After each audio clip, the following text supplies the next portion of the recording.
Hello दोस्तों, स्वागत है आपका हमारे चैनल में। आज हम एक्सप्लेन करने जा रहे हैं जंग, जो कि इसी साल रिलीज हुई है। ये कहानी 2135 की है, यानी फ्यूचर के टाइम की कहानी है दोस्तों। जब जमीन पर सारे रिसोर्सेज खत्म हो गए थे, इसीलिए साइंटिस्ट ने इंसानों की जिंदगी के लिए इस दुनिया से बाहर एक जगह खोज ली है। मगर वहाँ पर कुछ रोबोट्स हैं जो नहीं चाहते कि इंसान यहाँ पर आके रहे, इसीलिए इंसानों और रोबोट्स के बीच में जंग छिड़ गई। अब इंसान भी उन रोबोट से लड़ने के लिए फाइटर रोबोट्स बनाते हैं जो लड़ने में काफी तेज और माहिर थे।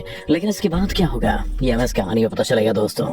तो फिल्म की स्टार्टिंग में हमें बहुत सारे रोबोट्स एक जगह पड़े हुए दिखाई देते हैं। उन्हें देखने से लग रहा था कि यहाँ पर कोई खतरनाक लड़ाई हुई है। इन रोबोट्स के बीच में हम जंग ई को देखते हैं, जो कहानी की मेन कैरेक्टर है, जो बेहोश पड़ी थी। जब उसकी आंखें खुलती हैं तो वो देखती है कि कुछ रोबोट्स उसे मारने के लिए आ रहे हैं, तो वो उठती है और जल्दी से अपनी गन उठाकर उनसे लड़ने लगती है। वो एक एक करके बड़ी आसानी से सबको मार डालती है। अब तभी यहाँ पर एक काफी बड़ा और खतरनाक रोबोट आ जाता है, जो देखने में कुत्ते जैसा लग रहा था, क्योंकि एक डॉग रोबोट था। और तभी जंगी के पास किसी की कॉल आती है और वो उसे बताता है कि इस रोबोट की बैटरी इसके पीछे लगी हुई है, जिसकी मदद से तुम इस रोबोट को मारकर जंग जीत सकती हो। जिसके बाद वो दोबारा से लड़ाई करने लगती है। यहाँ पर दिखाया जाता है कि जंगी अपने प्लेनेट से बाहर किसी दूसरे प्लेनेट पर है। वो यहाँ पर एक मिशन के लिए आई है। जंगी उस खतरनाक रोबोट से बहुत देर तक लड़ती रहती है। वो लगातार उस पर गोलियां भी चला रही थी, जिससे उस रोबोट में आग लग जाती है। लेकिन वो रोबोट बहुत ताकतवर और एडवांस था, इसलिए अपने ऊपर लगी आग को बड़ी आसानी से बुझा देता है। वो रोबोट फिर जंगी को मारने के लिए उसकी तरफ बढ़ता है। उसके पास बचने का कोई रास्ता नहीं था, इसलिए वो भागती है और ऊपर जाकर छिप जाती है। मगर असल में ये उसका एक प्लान था, रोबोट को अपने जाल में फंसाने का। क्योंकि जैसे ही रोबोट उसे देखता है और गोली चलाता है, तो वो गोली सीधा जाकर गैस टैंक पर लगती है, जिससे वहाँ पर एक बड़ा सा एक्सप्लोजन हो जाता है और काफी बड़ा धमाका हो जाता है। ऐसा होने से बहुत सारे पत्थर उस रोबोट पर आकर गिर जाते हैं। अब इस मौके का फायदा उठाकर जंगी उस रोबोट पर अपनी गन तान देती है और गोली मारने वाली थी, लेकिन उसकी नजर एक गुड़िया पर पड़ जाती है, जिससे उसका ध्यान भटक जाता है और रोबोट उसे गोली मार देता है, जिसमें जंगी की 2 उंगलियां टूटकर अलग हो जाती हैं। अब वो अपनी उंगलियां देख ही रही थी कि तभी अचानक रुक जाती है और यहाँ हमें पता चलता है कि जंगी भी कोई इंसान नहीं है, बल्कि वो जंगी का एक फाइटर रोबोट है, जिसे लैब में टेस्ट किया जा रहा था। अब तभी यहाँ पर लैब में कुछ साइंटिस्ट आकर कहते हैं कि जंगी हमेशा यहीं पर आकर रुक जाती है, मतलब वो इससे आगे लड़ाई नहीं कर पाती है और लड़ाई में हार जाती है। जाने ऐसा क्यों होता है? तभी यहाँ पर इस टीम की लीडर आती है और वो कहती है कि आज कुछ आर्मी ऑफिसर्स आ रहे हैं, इसीलिए आज काम को यहीं रोक देते हैं। इसके बाद वो लोग दोबारा से उस रोबोट यानी जंगी को चलाकर अपने साथ ले जाते हैं। वो उसे अपने साथ इंटरव्यू रूम में ले जाते हैं, जहाँ पे उसके सारे हिस्से को सेपरेट कर दिया जाता है, सिर्फ ऊपर वाला हिस्सा ही वहाँ पर रखा जाता है। यहाँ पर हम लैब के डायरेक्टर को देखते हैं, जो कि आर्मी ऑफिसर्स को प्रेजेंटेशन देने के लिए तैयारियां कर रहा था। वो टीम के लीडर से काफी बड़ी बड़ी बातें करता है कि मैं काफी अच्छी प्रेजेंटेशन देता हूँ और देखना मैं उन सबको हैरान कर दूंगा। लेकिन जब ऑफिसर से यहाँ पहुंचते हैं तो उनके सामने तो उसकी बोलती बंद हो जाती है। लेकिन फिर भी वो कोशिश करता है अच्छी प्रेजेंटेशन देने की, जिसमें वो कहता है कि इस साल 2135 में जमीन पर जिंदगी गुजारने के सारे जरिए खत्म हो जाएंगे, इसलिए यहाँ पर जिंदगी गुजारना बिल्कुल नामुमकिन है। तो इन सर्कमस्टेंसेस में साइंटिस्ट ने इंसानों के रहने के लिए जमीन से बाहर आसमान में एक जगह बनाई थी। लेकिन वहाँ पर कुछ रोबोट्स थे जो वहीं पर रह गए थे।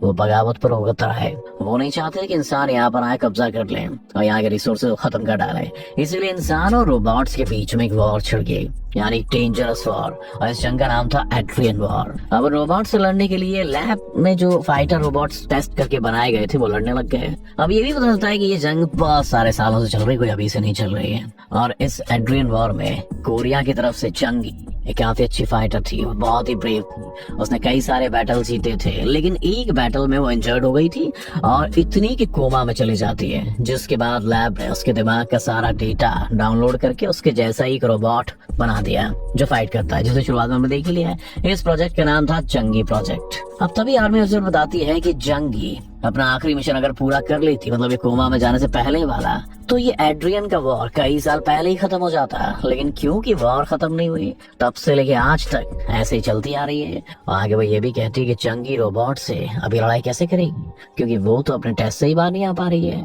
एक्चुअली उसका टेस्ट कुछ ऐसा था कि उसे प्रैक्टिस करवाने के लिए सारा माहौल वैसे ही बनाकर दिया जाता है जैसा कि एक जंग में होता है, लेकिन वो उसे भी पास नहीं कर पाती है।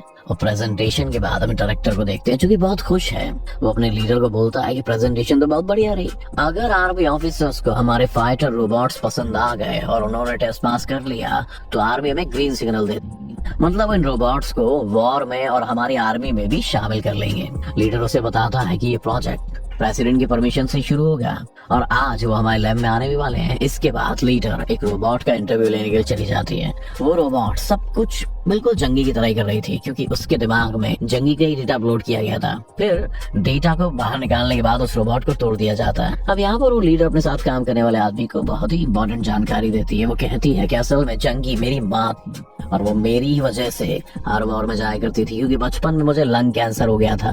मेरे इलाज के लिए पैसे वगैरह भी नहीं थे, पैसे चाहिए थे। यही वजह थी कि मेरी खातिर मेरी मॉम जंगी और लड़ाइयाँ करनी पड़ती थी। ये कहने के बाद वो अपने अगले टेस्ट के लिए निकल जाती है। इस टेस्ट में इंसान और रोबोट के बीच का फर्क देखा जाना था, लेकिन जब वो ट्रेन में बैठी थी वो अपनी मॉम जंगी के बारे में सोच रही थी। उसके तुरंत बाद ये कहानी पास्ट में चली जाती है दोस्तों। यहाँ पर हमें लीडर के बचपन का सीन दिखाया जाता है जब उसका ऑपरेशन होने वाला था लंग कैंसर का। उसकी माँ जंग ही एक मिशन पर जाने वाली थी और वो उसे गुड बाय कहती है और ये भी कहती है कि मैं जंग से आते ही तुमसे मिलूंगी मेरी जान, अपना ख्याल रखना। अब कहानी दोबारा से प्रेजेंट टाइम में आ जाती है, जहाँ पर लीडर डॉक्टर के पास गई थी। डॉक्टर से बताता है कि हमने बचपन में तुम्हारे लंग कैंसर का ऑपरेशन तो कर दिया था, लेकिन उसके बावजूद भी तुम्हारा कैंसर वो कंटिन्यूअसली बढ़ ही रहा है। मुझे दुख के साथ बताना पड़ रहा है कि तुम मरने वाली हो जल्दी। तुम्हारे पास सिर्फ 2 या 3 महीने बचे हैं, तो मैं तुम्हें एक ही राय दूंगा कि तुम अपने ब्रेन का डेटा है ना, उसे डाउनलोड करके किसी दूसरे जिस्म में डाल दो। उसके बाद डॉक्टर उसे ऐसा करने के 3 ऑप्शन देते हैं। कहता है कि पहला तो ये है कि उसे इंसानों के सारे राइट्स, ह्यूमन राइट्स मिलेंगे। दूसरा कि सारे राइट्स तो मिलेंगे, साथ ही ऐसे भी काम है जो उसे नहीं करने, वो है शादी करना, घूमना फिरना वगैरह, ये नहीं कर सकती। और तीसरा कि तुम कम्प्लीटली फ्री हो जाओगे।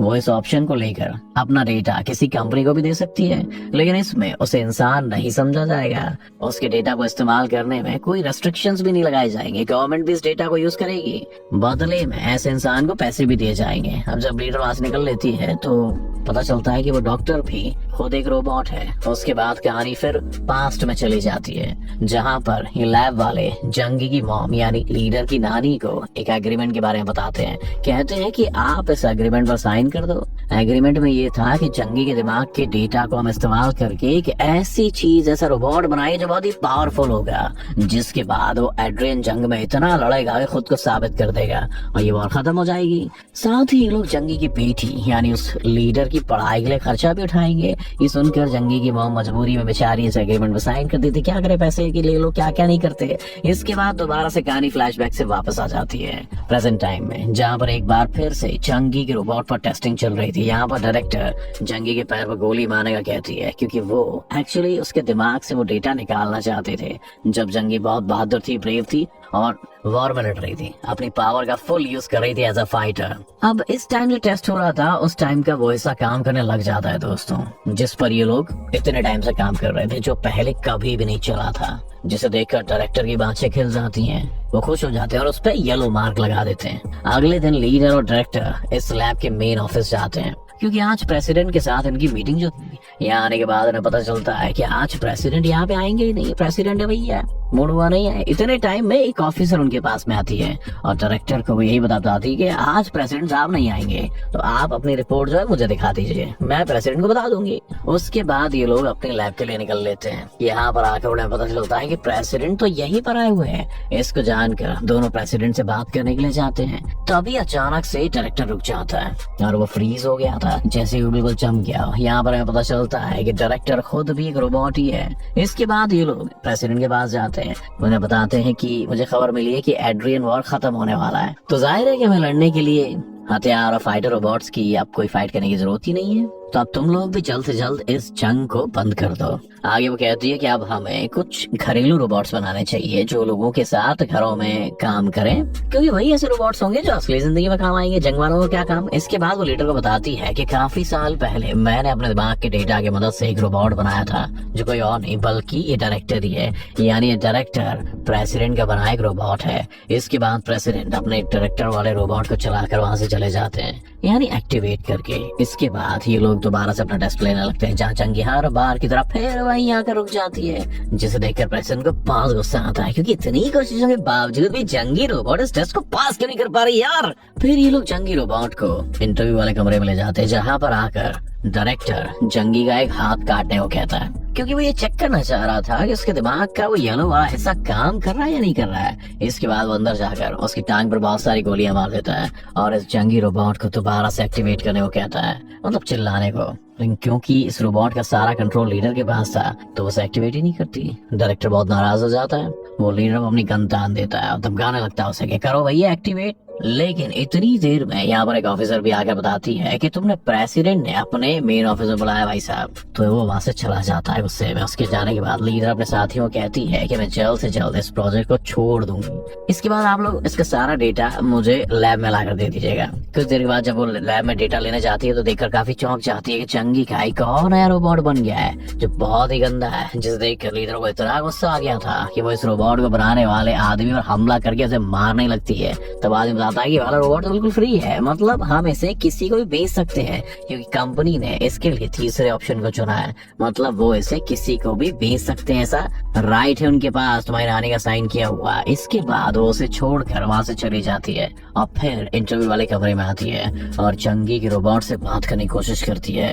जी हाँ, उसका येलो वाला हिस्सा फिर से एक्टिवेट हो जाता है, जो दरअसल तभी एक्टिवेट हुआ करता था जब चंगी की पुरानी याददाश्त जिंदगी से जुड़ी कोई बात होती थी। तभी जंगी का रोबोट बात करने लगता है, कहता है कि आज मेरी बेटी का ऑपरेशन था, मेरी बेटी ने एक छोटी सी गुड़िया तोहफे में दी थी एज ए मेमोरी, और वो मुझसे कहीं खो गई और मैं उसके बारे में बहुत ज्यादा चिंता में हूँ। ये सुनकर लीडर इतना ज्यादा दुखी हो जाती है कि वो रोने लग जाती है, क्योंकि जंगी रोबोट को ये बात पता नहीं थी कि वो अपनी किस बेटी की बात कर रही है, वो तो उसके सामने खड़ी है। अब अगले दिन उनकी टेस्टिंग का आखिरी दिन था, लेकिन टेस्टिंग से पहले लीडर जंगी की सारी पुरानी यादें मिटा देती है, साथ ही जो है गुस्सा था उसे भी काफी हद तक कम कर देती है। इसके बाद टेस्टिंग शुरू हो जाती है, बिल्कुल वैसी जैसी हमेशा ही शुरू होती है। हमेशा की तरह जंग एक बार फिर से वहीं पे आके रुक जाएगी, हार जाएगी। मगर डायरेक्टर को यहाँ थोड़ा शक होता है, इसीलिए वो रिकॉर्डिंग को दोबारा आके देखता है, जिसमें उसे पता चलता है कि जंगी को गोली नहीं लगी, लेकिन फिर भी वो मरने की एक्टिंग कर रही है, जिसे देखकर डायरेक्टर जल्दी से इमरजेंसी अलार्म बजा देता है। उधर जंगी की बिल्कुल ठीक देख के करके सबको निपटा देती है। अब अलार्म बजने की वजह से पुलिस भी 5 मिनट तक वहां पे आने वाली थी, लेकिन उनके आने से पहले ही जंगी एक हॉल में आ जाती है और ये देखकर काफी हैरान रह जाती है कि यहाँ तो मेरे जैसे कितने सारे रोबोट बना दिए गए हैं। अब वो इन रोबोट को देख ही रही थी कि तभी यहाँ पर कुछ दूसरे फाइटर रोबोट्स आ जाते हैं और जो आते ही जंगी पर हमला कर देते हैं। जंगी भी चुप नहीं बैठती और उन पर हमला कर देती है, जिससे यहाँ इतने खतरनाक लड़ाई छिड़ जाती है कि क्या बताऊं। पुलिस भी यहाँ पर आ गई थी ट्रेन से, जो कोई और नहीं बल्कि रोबोट पुलिस ही थी भैया। जंगी उन रोबोट से लड़ रही होती है बहुत ही प्रेम, लेकिन इसी बीच में एक रोबोट से पकड़ लेता है और उसे मारने ही वाला होता है कि तभी पीछे से लीडर आ जाती है और उस वाले रोबोट को बंद कर देती है। फिर जब रोबोट पुलिस आने वाली थी तो वो कैमरे के जरिए देखते हैं कि लीडर ने जंगी का डेटा उस वाले रोबोट में से निकाल कर किसी दूसरे वाले रोबोट में डाल दिया है, जिसके बाद वो दूसरे वाले रोबोट को अपने साथ बचा कर कहीं ले जा रही है। और फिर जब ये लोग वहाँ से निकलने के लिए ट्रेन में जाते हैं तो वहाँ पर डायरेक्टर पहले से ही मौजूद था, जो सीधा उस लीडर लड़के को गोली मार देता है, जो काफी जख्मी हो गई। ये देखकर जंगी के रोबोट को इतना गुस्सा आ गया था कि वो डायरेक्टर से लड़ने लग जाता है और उसे गोली मार देता है। जो गोली सीधा आकर डायरेक्टर की आंख में लगती है और अब यहाँ पर आकर डायरेक्टर को ये बात पता चलती है कि मैं खुद एक रोबोट हूँ। मगर अब वो और ज्यादा खुश हो गया था क्योंकि उसे पता चल गया था मैं कितना डेंजरस हूँ। वो बहुत ज्यादा डरावनी हंसी हंसने लगता है भैया और जाकर जंगी के रोबोट पर हमला कर देता है और अब यहाँ पर दोनों के बीच में घमासान युद्ध होता है। इसी बीच में रोबोट पुलिस भी वहाँ पर आ जाती है। जी हाँ, जंगी यहाँ पर अकेली उनसे लड़ाई कर रही होती है और डटकर उनका मुकाबला करती है। इस लड़ाई में ट्रेन का हिस्सा खराब हो जाता है, जिस जगह से ट्रेन अलग अलग हो जाती है। फिर ट्रेन में से जंगी और डायरेक्टर नीचे गिरने लग जाते हैं, लेकिन बिल्कुल ऐन वक्त पर लीडर जंगी को ऊपर खींच लेती है और डायरेक्टर नीचे गिर जाता है। जिसके बाद लीडर जंगी से कहती है कि बाकी लोग यहाँ पर कभी भी आते होंगे जो तुम्हें दोबारा पकड़ लेंगे, इसलिए तुम्हें यहाँ से निकल लेना होगा और अब से तुम अपनी जिंदगी आजाद अपने हिसाब से जियो, बिल्कुल फ्रीली। उसके बाद दोनों माँ बेटी आखिरी बार गले मिलकर एक दूसरे को गुड बाय कहते हैं और जंगी यहाँ से भाग जाती है। वो पूरी तरह से बिल्कुल फ्री थी, उस टेस्टिंग से भी, लैब से भी और उस एग्रीमेंट से भी। वो काफी फ्री होकर एक बिल्कुल पीसफुल जिंदगी जीती है। इसी के साथ ये फिल्म यही खत्म हो जाती है। फिल्म आपको कैसी लगी मैं कमेंट करके जरूर बताएं और ऐसी मूवीज देखने के लिए दोस्तों हमारे चैनल को सब्सक्राइब जरूर करें। Thanks for watching this video.